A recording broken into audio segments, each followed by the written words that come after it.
Hello, नमस्ते। कैसे हैं आप सब। आज की हमारी कहानी है हिस्सा। शुरू करने से पहले प्लीज दोस्तों मेरे चैनल को सब्सक्राइब करिए। दोस्तों, कहानी शुरू करने से पहले मैं एक सवाल पूछना चाहती हूँ। क्या लड़कियों को अपने मायके से हिस्सा लेना चाहिए?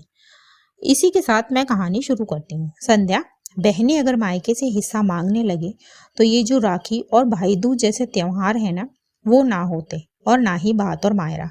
समीर ने संध्या से कहा, जो कि संध्या का बड़ा भाई है। फिर उसकी भाभी रेणुका बोली, हाँ संध्या, साफ साफ शब्दों में कहूँ तो तुम हिस्सा मांग रही हो, हम तुम्हें हिस्सा देंगे, पर फिर तुमको अपना मायका भूलना होगा। और संध्या, ये हिस्सा तुमने तब तो नहीं मांगा जब तुम्हारे भैया ने अकेले तुम्हारे माता पिता दोनों के दाह संस्कार के प्रोग्राम करे थे। दरअसल संध्या और समीर दोनों भाई बहन हैं और दोनों ही शादीशुदा हैं। अभी कुछ समय पहले दोनों के माता पिता का देहांत हुआ है, एक के बाद एक, और संध्या ने अपने भाई से अपना हिस्सा मांगा है।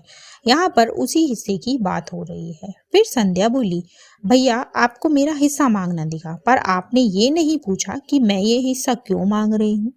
भाभी, भैया शायद नहीं समझे, पर आप तो समझती है ना कि मायके का घर हमारे लिए कितना महत्वपूर्ण होता है।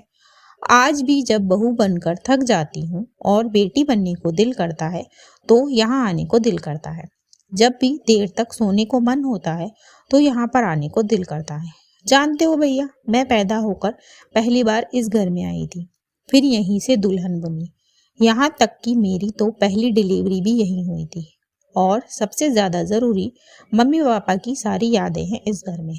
और आप भैया, आप इस घर को बेच रहे हैं। क्यों भैया, क्यों? बस इसीलिए मैंने हिस्सा मांगा, और मांगना चाहती हूँ मेरा हिस्सा भैया। इस घर पर जब जी करे तब आने का हिस्सा, जब जी करे तब बेटी बनने का हिस्सा। जानते हो भैया, आपने जिसको कहा था ना ये घर बिकवाने को, वो इनका संध्या के पति का दोस्त था। उसी से मुझे पता चला तब मुझ पर क्या बीती थी भैया, ये मैं ही जानती हूँ।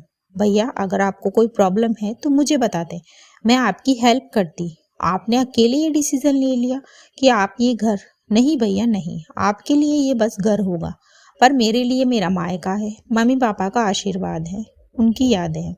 फिर समीर बोला, हाँ छोटी, सही सुना तूने, पर संध्या तेरा भाई परेशान है।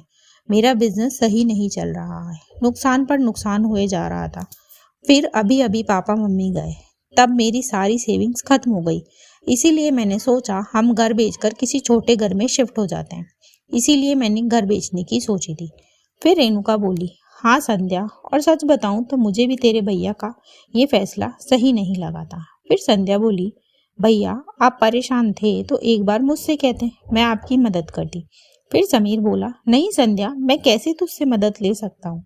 भाई बहनों को देते हैं, उनसे लेते नहीं हैं। और दूसरी बात संध्या, पैसों से रिश्तों में दरार आ जाती है।